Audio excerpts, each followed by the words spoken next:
بسم اللہ الرحمن الرحیم۔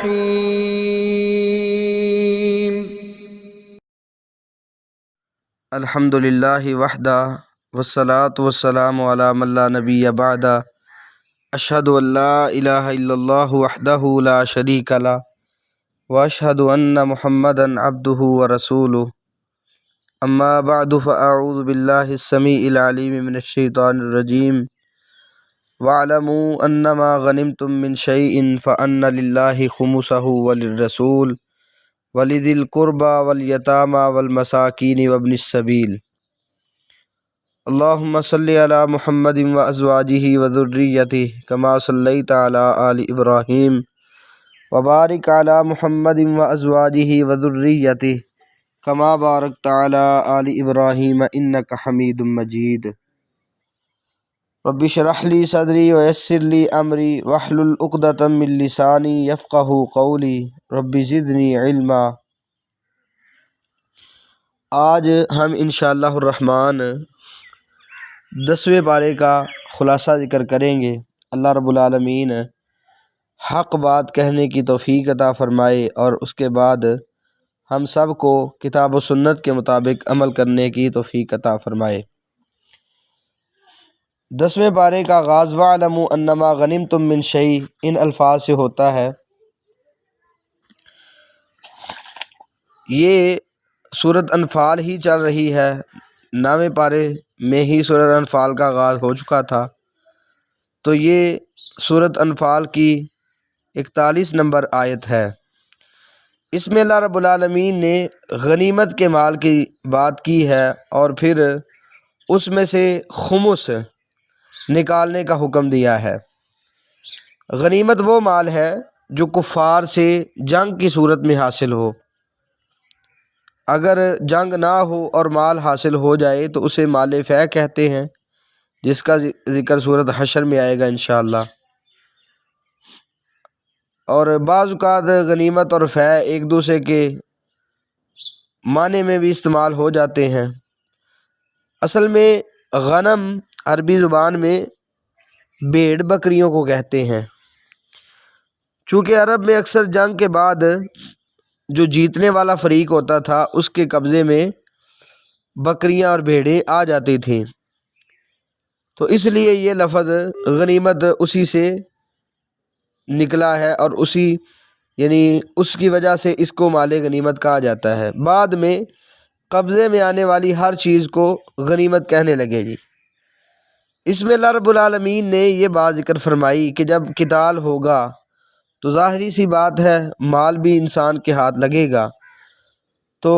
اس صورت میں اللہ تعالیٰ فرماتے ہیں فَأَنَّ لِلَّهِ خُمُسَهُ وَلِلرَّسُولِ کہ خمس جو ہے یعنی 5واں حصہ وہ اللہ کے لیے ہے، رسول کے لیے، قریبی رشتہ داروں کے لیے، یتیموں اور مساکین کے لیے اور مسافر کے لیے۔ اب مطلب یہ ہے کہ کل غنیمت کے 5 حصے کیے جائیں، 4 حصے ان لوگوں کو ملیں گے جنہوں نے جنگ میں شرکت کی، ان میں بھی جو پیدل ہیں ان کو 1 حصہ اور سوار کو 3 حصے ملیں گے، 1 اس کا اپنا اور 2 حصے گھوڑے کے۔ اور خمس جو ہے 5واں حصہ وہ الگ کر لیا جائے گا اور وہ ان میں تقسیم کیا جائے گا۔ تو خمس کے علاوہ رسول اللہ صلی اللہ علیہ وسلم کو سارے مال غنیمت میں سے کوئی ایک چیز مثلا کوئی ہتھیار یا گھوڑا یا لونڈی اپنے لیے رکھنے کا اختیار تھا، جسے صفی کہتے تھے، لیکن اس کے علاوہ جو خمس ہے اس کے لیے اللہ تعالیٰ نے یہ بتا دیا کہ اللہ رسول کے لیے، ٹھیک ہے، ویسے تو سارا مال ہی اللہ کے لیے ہے لیکن ایک بطور برکت اور تمہید یہ بات ذکر فرما دی۔ بہرحال پھر بولا قریبی رشتہ داروں کے لیے، مراد اس سے رسول اللہ صلی اللہ علیہ وسلم کے قرابت دار ہیں۔ آپ کے جو جد اعلیٰ عبد مناف ہے نا، ان کی اولاد 4 قبیلے تھی، تو ان میں سے بنو ہاشم بنو عبد المطلب جو ہے آپ صلی اللہ علیہ وسلم کے قرابت داروں میں آئے، کیونکہ آپ صلی اللہ علیہ وسلم بنو ہاشم میں سے تھے، ٹھیک ہے، لیکن جو خمس ہے وہ دو کو دیا گیا ہے، مثلاً بنو ہاشم اور بنو مطلب کو۔ جو دوسرے دو تھے یعنی بنو عبد شمس اور بنو نوفل، ان کو یہ نہیں دیا گیا۔ انہوں نے جب پوچھا کہ ہمیں کیوں نہیں دیا گیا تو نبی صلی اللہ علیہ وسلم نے اس کی وضاحت یہ بتائی کہ بنو مطلب اسلام لانے سے پہلے بھی بنو ہاشم کے ساتھی رہے ہیں، جبکہ آخری دونوں قبیلے اس وقت مخالفت میں سرگرم تھے۔ تو مطلب یہ ہے کہ قرابت داروں میں سے مراد بنو ہاشم اور بنو مطلب ہیں کہ جن کو دیا جائے گا، اور یتیم جس کا باپ فوت ہو جائے اور وہ بچہ نابالغ ہو اس کو کہتے ہیں، اور مساکین وہ ضرورت مند ہے جن کی یعنی آمدنی ضرورت سے کم ہو، خرچے زیادہ ہوں اور آمدنی کم ہو،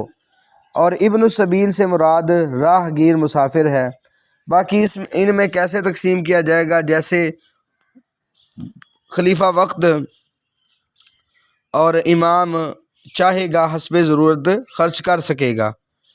اور کسی کو زیادہ کسی کو کم بھی دیا جا سکتا ہے ضرورت کے تحت۔ یہی موقف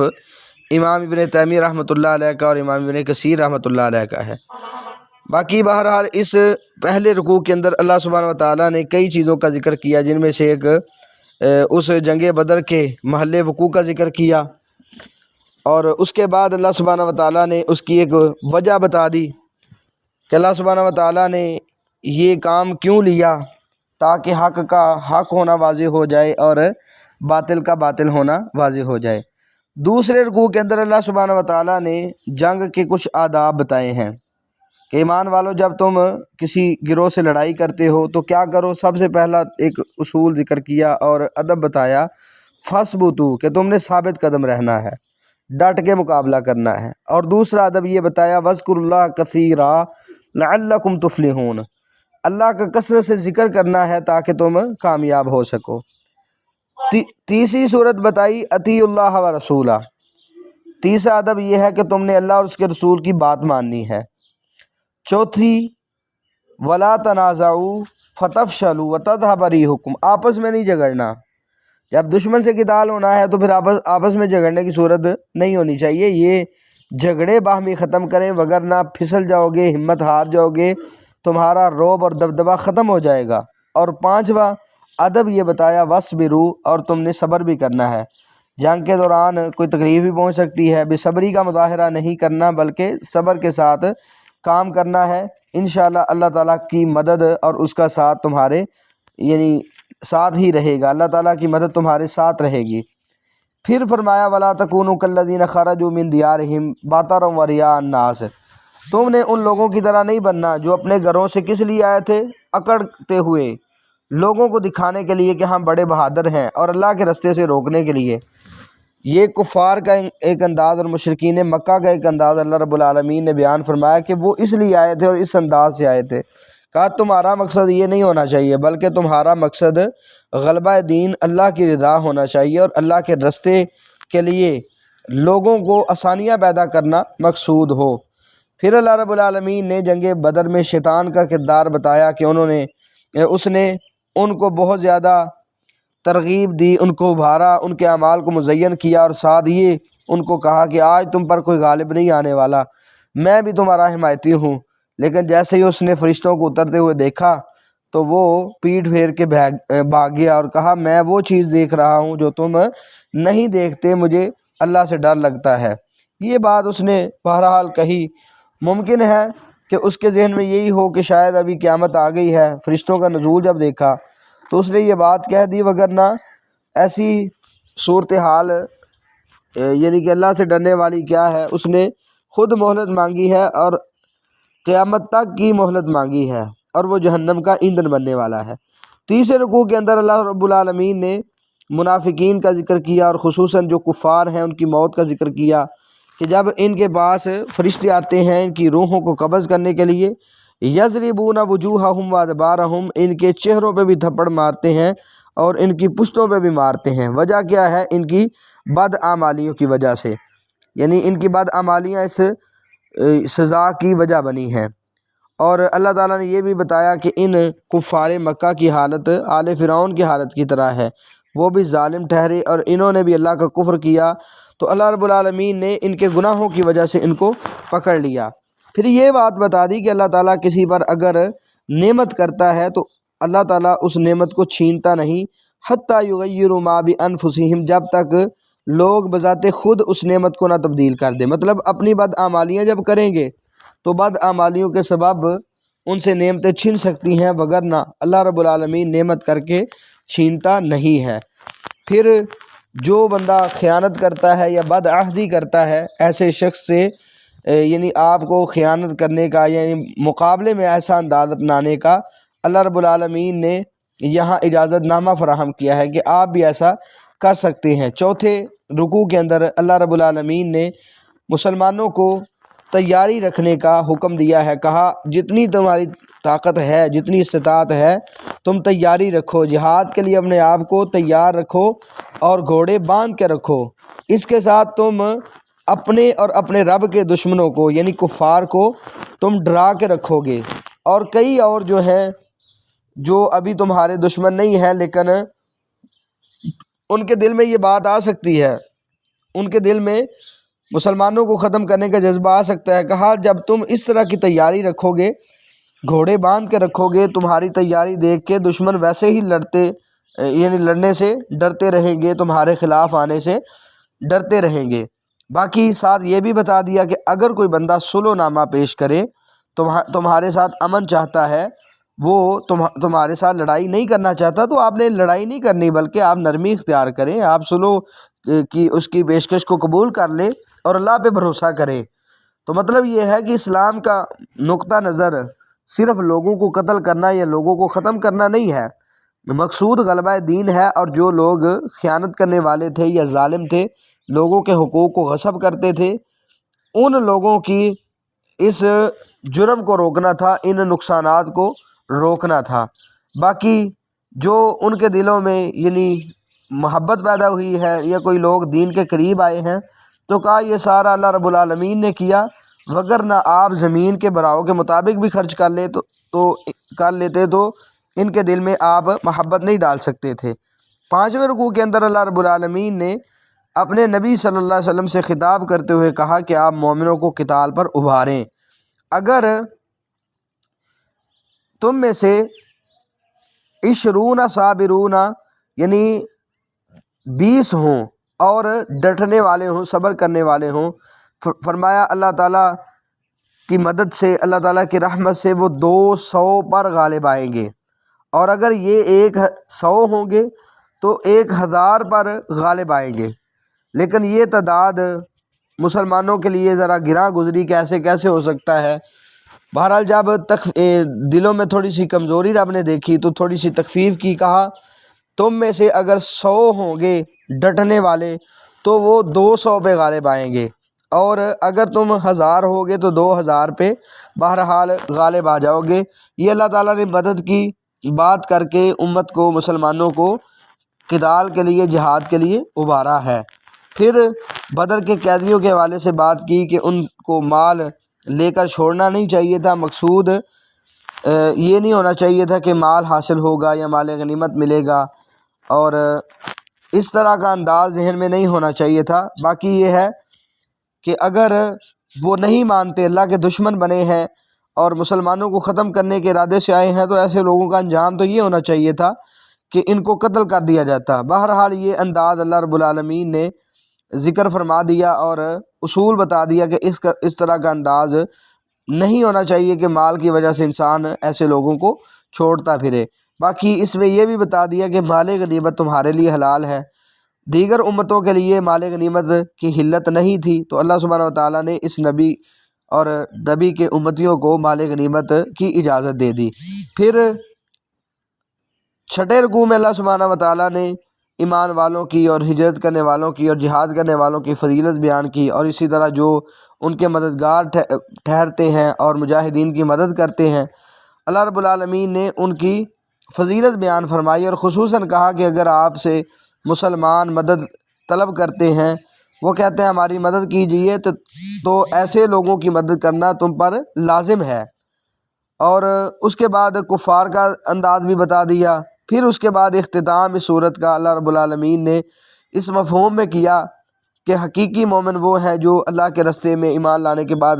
ہجرت کرتے ہیں، جہاد کرتے ہیں، اور دوسری طرف جو ان کو جگہ دیتے ہیں یا ان کی مدد کرتے ہیں، اولئک ھم المؤمنون حقا، فرمایا یہ لوگ حقیقی مومن ہیں، ان کے لیے مغفرت اور باعزت رزق ہے۔ اس سے نبی مکرم صلی اللہ علیہ وسلم کے صحابہ کے دونوں گروہوں کی فضیلت بھی ثابت ہوئی، جو مہاجرین تھے ان کی فضیلت بھی ثابت ہوئی، جو انصار تھے ان کی فضیلت بھی ثابت ہوئی، اور اللہ تعالیٰ نے ان کو حقیقی مومن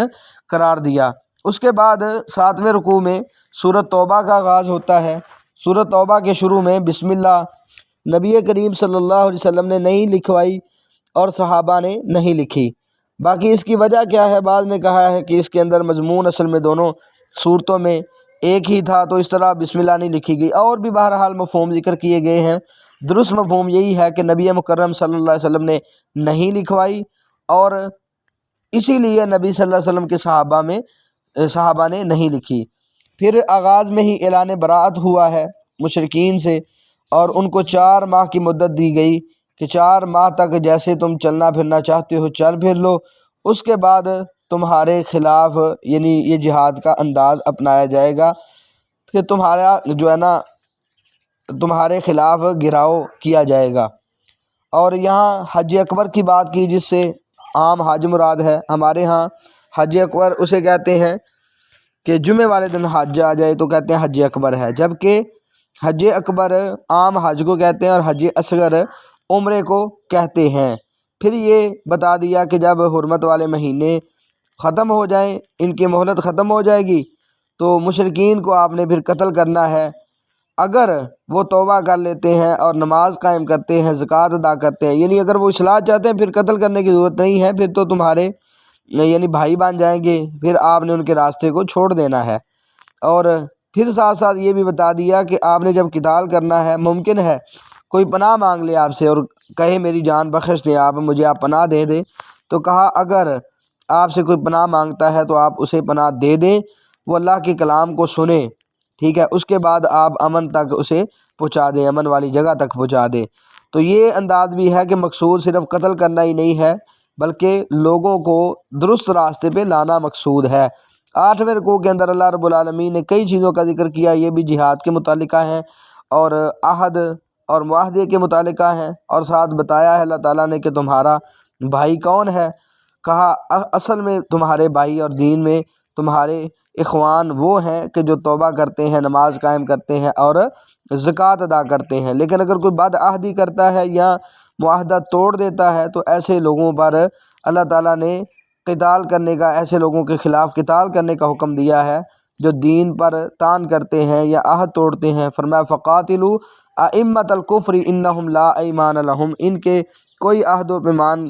ان کا لحاظ نہیں رکھا جائے گا، بلکہ ایسے کفر کے اماموں سے قتال کیا جائے گا۔ پھر اللہ رب العالمین نے قتال کا ذکر کیا اور مسلمانوں کو یہ بات ذکر فرمائی کہ اللہ تعالیٰ اس قتال کی وجہ سے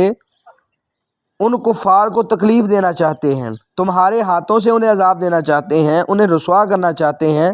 اور اللہ تعالیٰ تمہاری مدد کرے گا ان کے خلاف۔ یہ ساری جہاد کی برکات ہیں، اس لیے اس رکوع کے اندر بھی جہاد کی ترغیب دی ہے۔ 9ویں رکوع کے اندر اللہ رب العالمین نے یہ بات ذکر فرمائی کہ مساجد کے متولی اصل میں مومن ہیں۔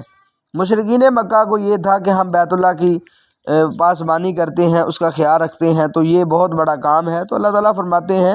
شرک کرنے والے کو اس کا کیا فائدہ ہوگا، جو کفر کرتا ہے اس کو کیا فائدہ ہے، اس کے تو سارے عمل برباد ہیں اور ہمیشہ ہمیش کے لیے جہنم کا ایندھن بننے والا ہے۔ اصل کام یعنی مسجدوں کو آباد کرنا، تعمیر کرنا اس بندے کا ہے، من آمن باللہ والیوم الآخر واقام الصلاۃ وآت الزکاۃ ولم یخش الا اللہ، جو ایمان لاتا ہے اللہ اور آخرت کے دن پر، نماز قائم کرتا ہے، زکوٰۃ ادا کرتا ہے اور اللہ کے علاوہ کسی سے نہیں ڈرتا، ایسا بندہ ہی وہ حقیقت میں مساجد کو آباد کرنے کا حق رکھتا ہے، اور یہی آدمی ہے جو ہدایت پر کاربند ہو سکتا ہے۔ باقی ایک طرف آپ حاجیوں کو یعنی پانی پلاتے ہیں، مسجد حرام کو تعمیر کرتے ہیں، آپ نے اس کام کو اس بندے کی طرح کر دیا ہے جو اللہ پر ایمان رکھتا ہے، قیامت کے دن پر جہاد فی سبیل اللہ کرتا ہے۔ کہا یہ ہرگز برابر نہیں ہے۔ جو ایمان لائیں گے، ہجرت کریں گے، دین کے عامل بنیں گے، وہ اللہ تعالیٰ سے بہت زیادہ فضیلتیں حاصل کر لیں گے۔ پھر اللہ سبحانہ و تعالیٰ نے یہ بات بھی ذکر کی کہ اگر تمہارے باپ، تمہارے بھائی کفر کو پسند کرتے ہیں، کافر ہیں، تو ایسے اپنے بھائیوں کو بھی اپنا دوست نہ بنانا، والد کو بھی اپنا دوست نہ بنانا۔ پھر اپنے نبی سے یہ خطاب کروا دیا، نبی ان سے کہیے ان کان آباؤکم و ابناؤکم و اخوانکم، اگر تمہارے باپ، تمہارے بیٹے، تمہارے بھائی، تمہاری بیویاں اور کنبہ قبیلہ اور تمہارے جمع کیے ہوئے مال اور ایسی تجارت جس کے خسارے سے تم ڈرتے ہو، تمہاری رہائشیں، مساکن، اگر یہ چیزیں تمہیں اللہ اور اس کے رسول اور جہاد فی سبیل اللہ سے زیادہ اچھی لگتی ہیں تو کہا پھر اللہ کے عذاب کا انتظار کرو، اللہ تعالیٰ تم پر عذاب بھیجے گا۔ تو مطلب یہ ہے کہ ان سے زیادہ پیار اللہ تعالیٰ کو نظر انداز کر دینا، پیچھے کر دینا، یہ کسی بھی صورت روا نہیں ہے۔ کسی رشتے کا کوئی خیال نہیں رکھا جائے گا جب معاملہ اللہ اور اس کے رسول کا ہوگا۔ 10ویں رکوع کے اندر اللہ تعالیٰ نے غزوہ حنین کا ذکر کیا اور اس میں اللہ تعالیٰ نے اپنی مدد کا ذکر کیا، اور ساتھ مشرکوں کی مسجد حرام میں داخلے کی پابندی کو ذکر کیا اور کہا یہ نجس ہیں، یہ آج کے بعد، اس سال کے بعد مسجد حرام کے قریب نہ آئیں۔ پھر مومنوں کے ساتھ تسلی دی کہ ممکن ہے کہ تمہیں ڈر محسوس ہو کہ فقر آ جائے گا، اگر وہ نہیں آئیں گے تو مالی طور پہ نقصانات ہوں گے۔ فرمایا اس وجہ سے آپ ڈرو نہ، فسوف یغنیکم اللہ من فضلہ ان شاء، اگر اللہ نے چاہا تو اپنے فضل سے تمہیں غنی کر دے گا۔ پھر اللہ تعالیٰ نے یہود و نصارہ سے جہاد کا حکم دیا اور ساتھ یہ بتا دیا اگر وہ جزیہ دیتے ہیں تو ذلیل ہوتے ہوئے اگر وہ جزیہ دے، ٹیکس دے دے، تو ایسے افراد سے جزیہ وصول کر کے آپ انہیں زندہ رہنے کی اجازت دیں۔ 11ویں رکوع کے اندر اللہ تعالیٰ نے یہود و نصارہ کے مشرکانہ عقائد کو ذکر کیا کہ یہودیوں نے عزیر کو اللہ کا بیٹا کہا اور نصارہ نے مسیح کو اللہ کا بیٹا کہا، تو اللہ رب العالمین نے ان کے منہوں کی باتیں قرار دے کر کہا یہ کفار کی طرح ہی کی باتیں ہیں، اللہ تعالیٰ ان کو برباد کرے، اور ساتھ ان کا یہ بتایا کہ انہوں نے اپنے بڑوں کو، اپنے احبار اور رہبان کو اللہ کے علاوہ رب بنا لیا، یعنی جو حلال و حرام کی اتھارٹی غیر اللہ کو یعنی دے دیتا ہے، گویا کہ اس نے اللہ کے علاوہ اسے رب مانا ہے۔ فرمایا انہوں نے مسیح ابن مریم کو رب بنایا، جب کہ حکم ان کو یہ تھا کہ صرف تم نے اکیلے اللہ کو پکارنا ہے اور اکیلے اللہ کو الہ ماننا ہے، اللہ تعالیٰ ہر قسم کی شراکت سے پاک ہے۔ پھر لوگ اللہ کے نور کو بجھانا چاہتے ہیں، اسلام کی شمع کو بجھانا چاہتے ہیں، جب کہ اللہ تعالیٰ نے یہاں بتایا کہ وہ بجھنے والی نہیں ہے بلکہ اللہ تعالیٰ اسے مکمل کرنے والا ہے، دین کا غلبہ کرنے والا ہے۔ پھر علماء سوء کا قابل نفرت کے کردار ذکر کیا کہ یہ لوگوں کے مالوں کو ناحق کھاتے ہیں، اللہ کے رستے سے روکتے ہیں، ایسے لوگوں کے لیے بھی بہرحال نقصان ہے، ساتھ ساتھ ان لوگوں کے لیے بھی نقصان ہے جن کے پاس سونا چاندی موجود ہے لیکن وہ زکوٰۃ ادا نہیں کرتے، اس میں سے خرچ نہیں کرتے۔ اللہ تعالیٰ نے ان کا ذکر کرتے ہوئے فرمایا فبشرہم بعذاب علیم، ایسے لوگوں کو آپ خوشخبری سنا دیجئے، کس کی؟ دردناک عذاب کی۔ تو اس دن ان کے لیے اس سونے اور چاندی کو تپایا جائے گا، پھر ان کے چہروں کو، ان کے پہلوؤں کو، ان کی پشتوں کو داغا جائے گا، اور ساتھ کہا جائے گا ھذا ما کنزتم لانفسکم فذوقوا ما کنتم تکنزون، یہ ہے کہ جسے تم اپنے لیے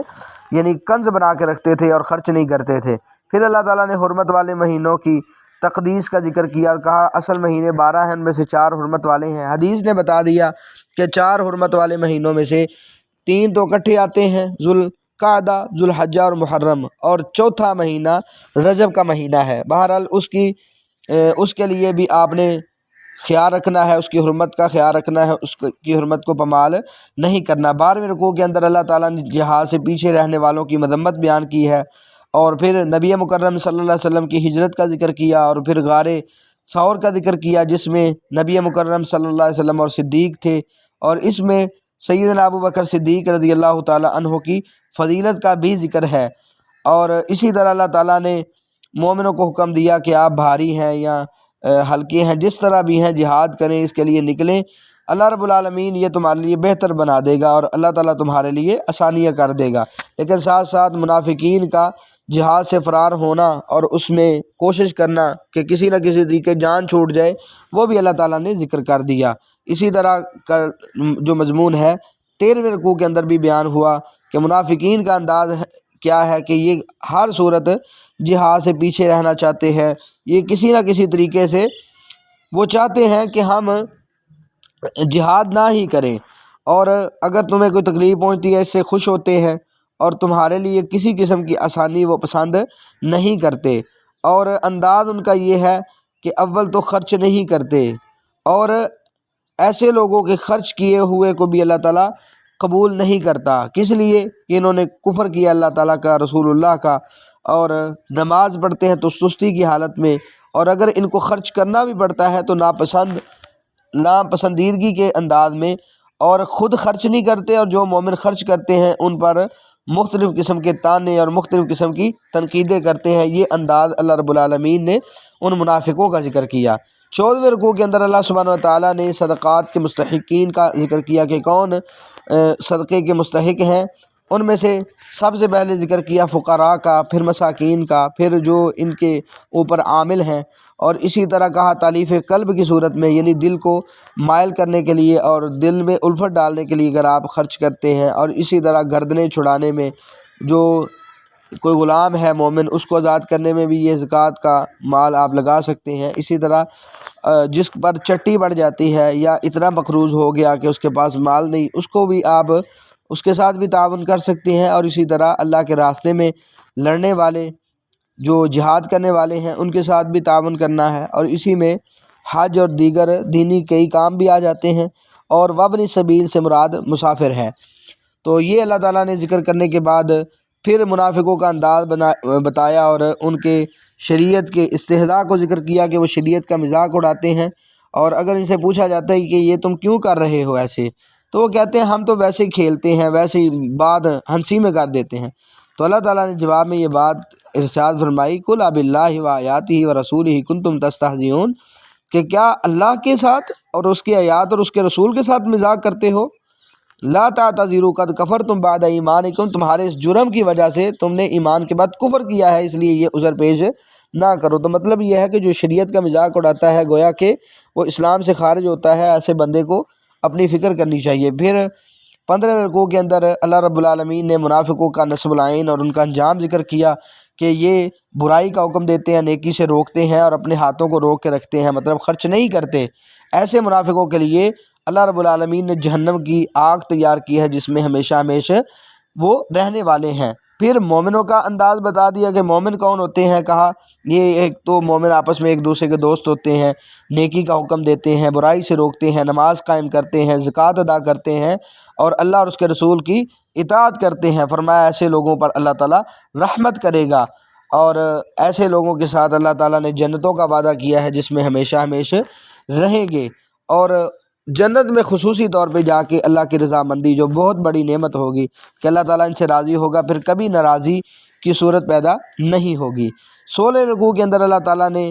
اپنے نبی کو منافقوں پر سختی کا حکم دیا، یا ایھا النبی جاہد الکفار والمنافقین واغلظ علیہم، کہ آپ کفار سے جہاد کریں، منافقین سے جہاد کریں، اور ان پر سختی کریں، یعنی ان کے حوالے سے آپ نے محتاط بھی رہنا ہے، اور ساتھ یہ بھی بتایا کہ یہ آپ کو قتل کرنے کی سازش کرتے ہیں، لیکن اللہ رب العالمین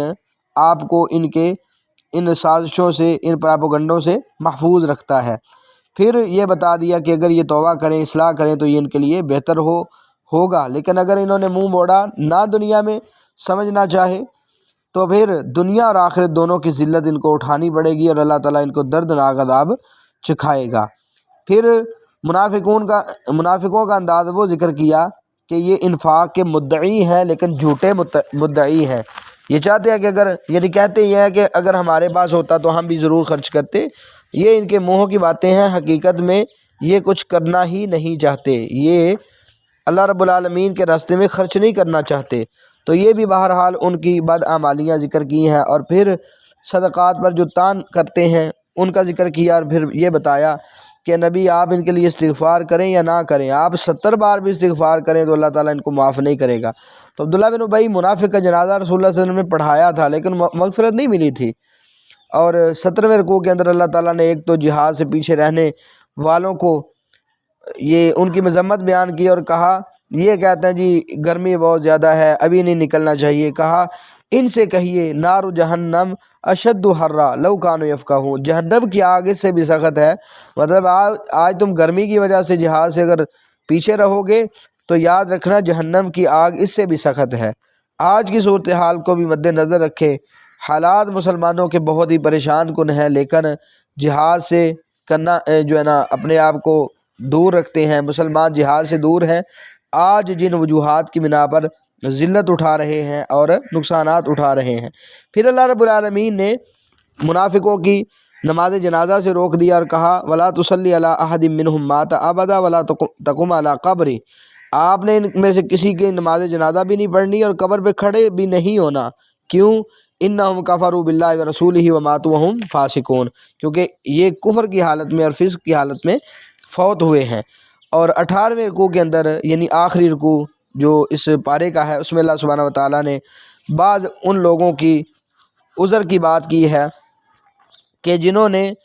عذر کی بنا پر جہاد سے یعنی پیچھے رہے ہیں، جہاد نہیں کر سکے، تو کہا ایسے لوگ اگر ہوں کہ جس کو کوئی مسئلہ تھا، کوئی بیمار تھا یا کمزور تھا یا وہ خرچ نہیں کر پایا، یعنی اس کے پاس اتنی استطاعت نہیں تھی، ویسے وہ اللہ اور اس کے رسول کا خیر خواہ ہے، کہا ایسے انسان کو کسی قسم کا کوئی نقصان نہیں ہے، ایسے آدمی پہ اللہ رب العالمین کوئی گناہ نہیں رکھیں گے۔ اسی طرح فرمایا ایسے لوگ جو آپ کے پاس آئے ہیں وہ لڑنا تو چاہتے تھے لیکن ان کے پاس اتنی استطاعت نہیں تھی، وہ روتے تھے اس غرض سے کہ وہ کیوں نہیں کر پا رہے، کہا ایسے لوگوں پر بھی کوئی جرم نہیں ہے، کوئی گناہ نہیں اگر جہاد سے پیچھے بھی رہ گئے ہیں، صرف گناہ ان پر ہے کہ جو غنی بھی ہیں اور جہاد میں جا بھی سکتے ہیں، اس کے باوجود انہوں نے پیچھے رہنا پسند کیا، کہا ایسے لوگوں کے دلوں پر اللہ نے مہر لگائی، وہ اس بات کو جانتے نہیں ہیں۔ مقصد یہ ہے کہ آج کے بارے میں مقصد جو ہے نا جہاد کے حوالے سے گفتگو ہی ہے، اس کے فوائد ذکر کیے ہیں اور اس میں جو ہے نا معاون کام بتائے کہ اللہ کا ذکر کریں، بری عادات کو ترک کریں، جہاد کی پہلے سے تیاری رکھیں، جہاد کا شوق بھی دلائیں اور پھر امید رکھیں کہ اللہ تعالیٰ یعنی آپ کی مدد کرے گا۔ اگر آپ اللہ پہ یقین رکھیں گے تو اللہ تعالیٰ آپ کو بالکل بھی ناکامی نہیں دے گا۔ پھر ساتھ یہ بھی بتایا کہ باہمی لڑائیاں یہ نہیں ہونی چاہیے، ریاکاری نہیں ہونی چاہیے، مال کی چاہت نہیں ہونی چاہیے، تکبر اور غرور نہیں ہونا چاہیے، بلکہ اگر آپ حقیقت میں کریں گے تو اللہ تعالیٰ آپس میں محبت پیدا کر دے گا، بخشش عطا کرے گا، نصرت عطا کرے گا اور بہت بڑے بڑے درجے عطا کرے گا، دنیاوی اور اخروی جو ہیں وہ اللہ تعالیٰ کامیابی بھی عطا کرے گا، اللہ تعالیٰ رحمت اور رضا عطا کرے گا اور جنت میں اعلیٰ مقام عطا کرے گا۔ تو یہ سارے کام بہرحال بھلائی کے ہیں، ان کاموں سے ہمیں پیچھے نہیں رہنا چاہیے اور اللہ تعالیٰ سے دعا کرنی چاہیے اللہ رب العالمین امت مسلمہ کو جہاد کی عظمت سمجھنے کی توفیق عطا فرمائے اور حقیقت میں اللہ تعالیٰ اپنے رستے میں جہاد کرنے کی توفیق عطا فرمائے۔ السلام علیکم ورحمۃ اللہ وبرکاتہ۔